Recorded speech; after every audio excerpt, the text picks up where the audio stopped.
welcome to October. Welcome to District Football, and welcome to the Monday edition of the Brownwood Lions Coaches Show. I am Derek Stuckley, along with Brownwood Lions head football coach, athletic director Sammy Burnett. And, of course, the game didn't go the way we wanted to Friday night against Stephenville, but a chance to learn from some mistakes and the opportunity to get better as the season goes along. Absolutely. When you're not as successful as you want to be, there's always something to learn and something to gain. We went into that this morning. Our kids came in this morning, humble, not satisfied with what happened on Friday, and they're learning that what you can do with the past is learn from it, grow from it, move on. Had a good day today. Have an opportunity. We're 0-0 in district. Have an opportunity to go 1-0 this Friday, and that's exactly what we're focused on. Looking into the future, looking to grow as a team and to get better. We understand the things that we need to improve on, and we're working on doing that. I think some people might have got caught up in the records. Of course, Stephenville dropped 2 games, but they've been playing mostly 5A teams. But definitely still as bunch of a talented team as they always are. Yeah, and they're dominant up front. Their line, offensively and defensively, are very big, and that's when they start laying on you in the third and fourth quarter. Their quarterback going out was a big deal. Wish him the best of luck, honestly. It was his non-throwing hand, so hopefully he'll be okay. Had a dislocated elbow. You never want to see anybody get hurt like that. But they're a high-quality team. They're ranked in the top 10 for a reason. The lessons we learned from that, we really felt like we should have won the game. We could have won the game. We made some mistakes ourselves that cost us points. You realize you can play with anybody. Stephenville's played with everybody. They beat one of the best teams in the region for us, Region 1, which was Decatur. They're playing the high-quality teams in Wiley and Midlothian Heritage and Everman and Wichita Falls Rider, all 5A Division II schools, and either beat them or barely got beat by them. So they're a high-quality team. Sometimes we get too emotional in the Battle of 377. Did we want to win that game? You're dang right we wanted to win that game, and we gave it everything we had to win the game. It just didn't happen. And like I tell our kids, the Lord has a plan, man. It's to educate us. It's to do what we need to do. It's to put us through trials. But we never lose faith, and we never quit working, and we keep growing, and we're right where we want to be.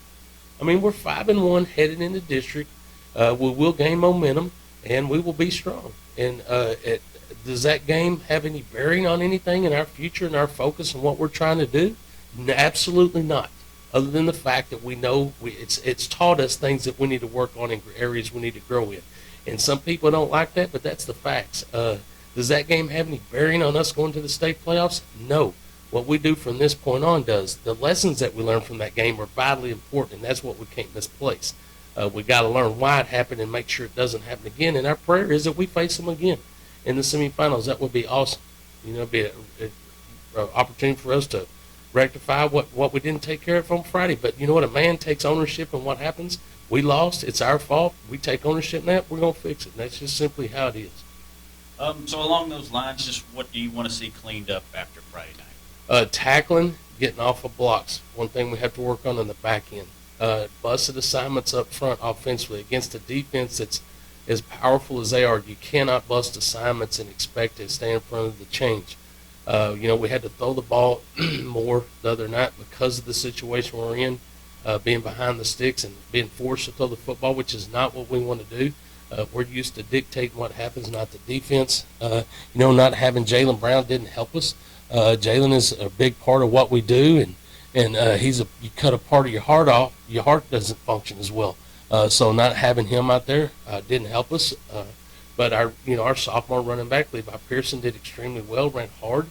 But we need that senior leadership. So we just got to become better at what we do. I know that sounds dumb or it sounds plain, but it's real simple. Be a master at your craft. Be very good at what you do and dominate every play. We didn't dominate as many plays. We got complacent in a couple of spots in special teams when we let them block a punt that they should never have blocked. That's on us. We take ownership in it. And we don't blame a teammate. We don't blame somebody. We take ownership as a family, from a teammate to a coach. It's our fault. We win and we lose together. So we can point people out and say it was his fault.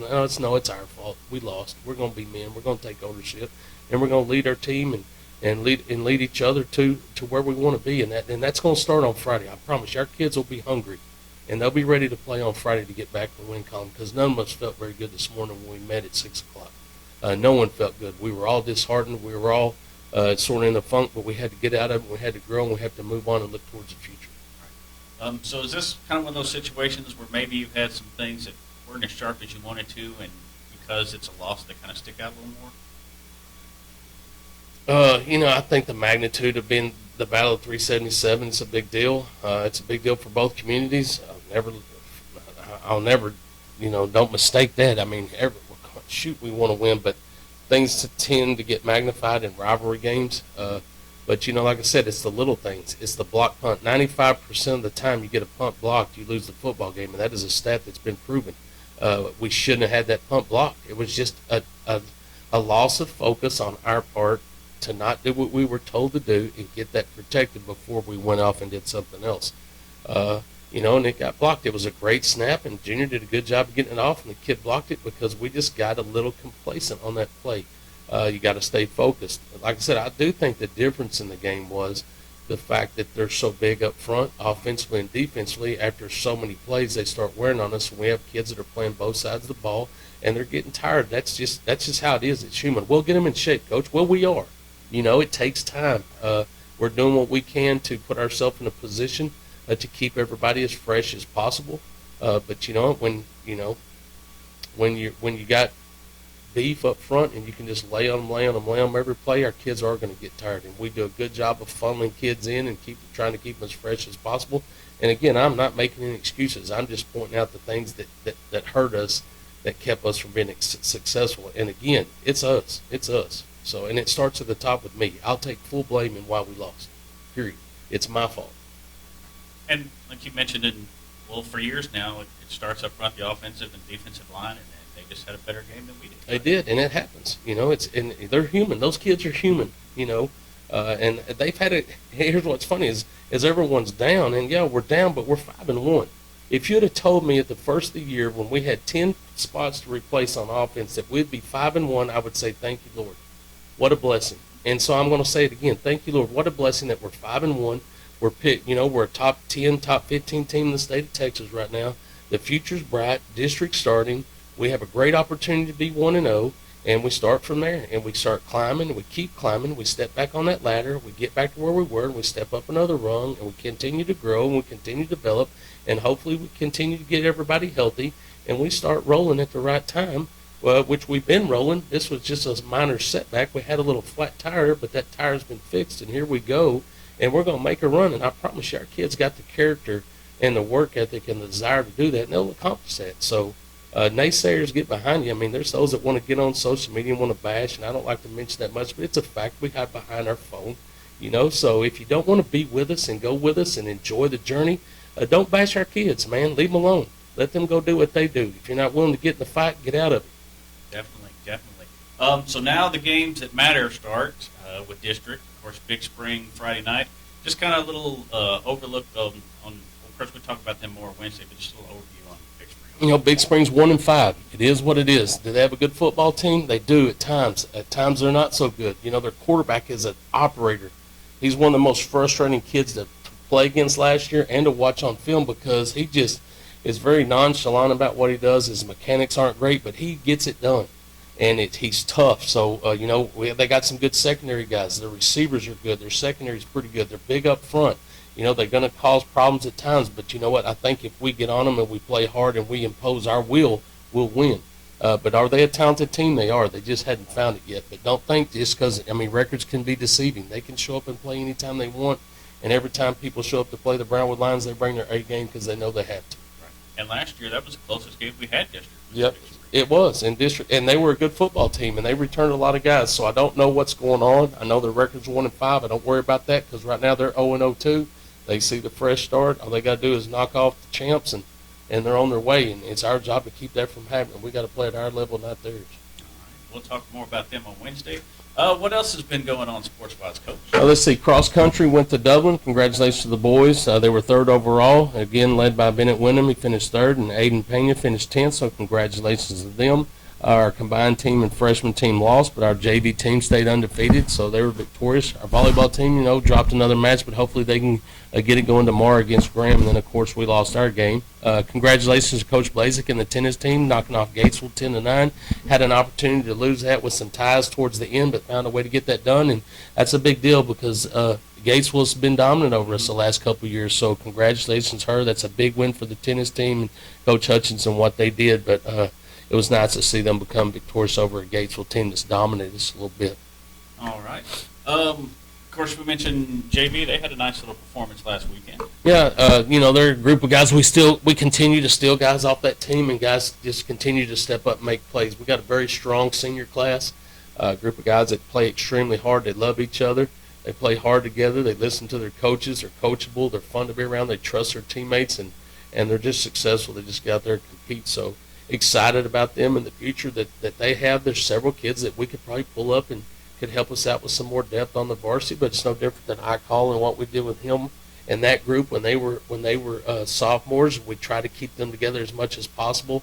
They wound up being undefeated, and then they all turned around and wound up helping us on the varsity next year. So we are having to pull a couple of kids from that group just because some depth situation issues we have and some injuries and just needing a backup in certain positions, but that group is doing really good, and I'm proud of them, and they smile and they play hard, and it's a really good group. Of course, going into district, I guess, how are things looking health-wise? Right now, we're still out. We did get Logan McKibben back last week. We didn't let him play Friday night, even though he was released just because he's not going to be in game shape after being out 5 or 6 weeks.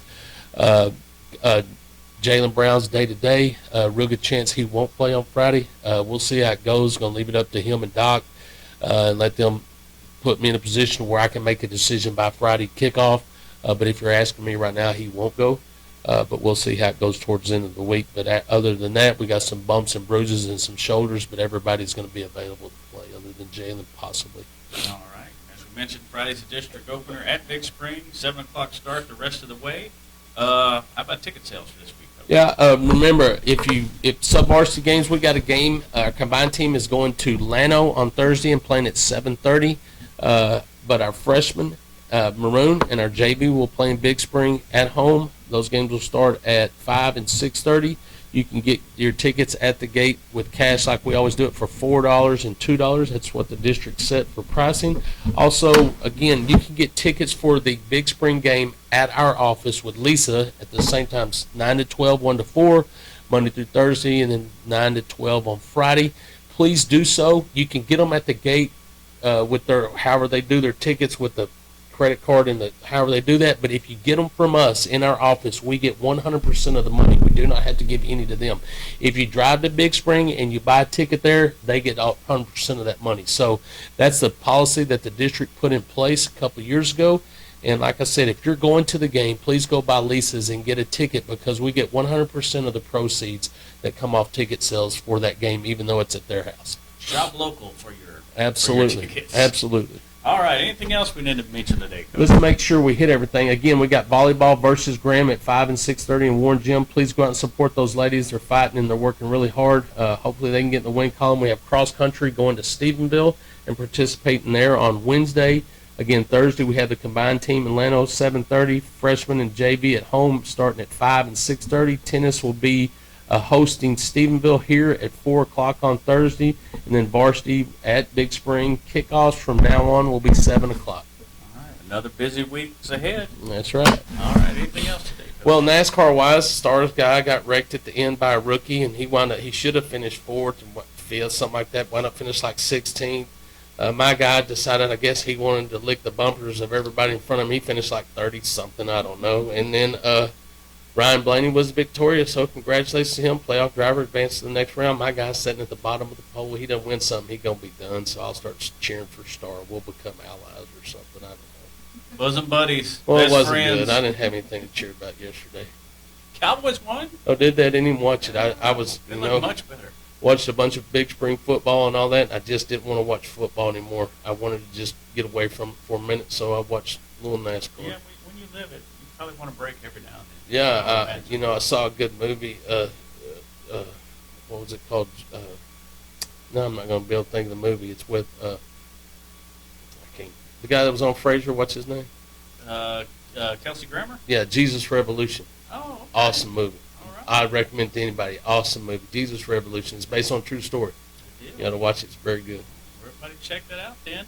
And that'll wrap it up for today's Coaches Show. We will be back. No, we won't. We won't? What's going on? Oh, we got that. Oh, well, I thought you were going to say something, and we're going to thank the No, sponsors. well, but I'll go ahead and I thank the don't know. sponsors now. It's a Monday. Go ahead. I'll thank them. Auto Glass Magic, Bruner Auto Group, Syntex Body and Paint, Syntex Equipment Sales, Citizens National Bank, Dan Hill Containers, Dr. Bon Young, Dr. Pepper Bottling Company, Edward Jones Investments, Hendrick Medical, Howie Enterprises, Humphrey Peets, Heartland Funeral Home, Landmark Admin, MC Bank, Painter and Johnson Associates, Smith and Sharp Agency, Sonic Drive-In, Stanley Chrysler, Texas Bank, Weldon Wilson Electric, Western Bank, and Willie's Teats. You now may proceed. We couldn't do it without them. That's true. That's true. So are we done now? Yes. Okay. All right. That will be a wrap on today's Coaches Show. We will be back Wednesday to talk about Big Spring here on KOXC, KOXC.com, the KOXC app, and the KOXC Facebook pages. Have a great day, Brownwood.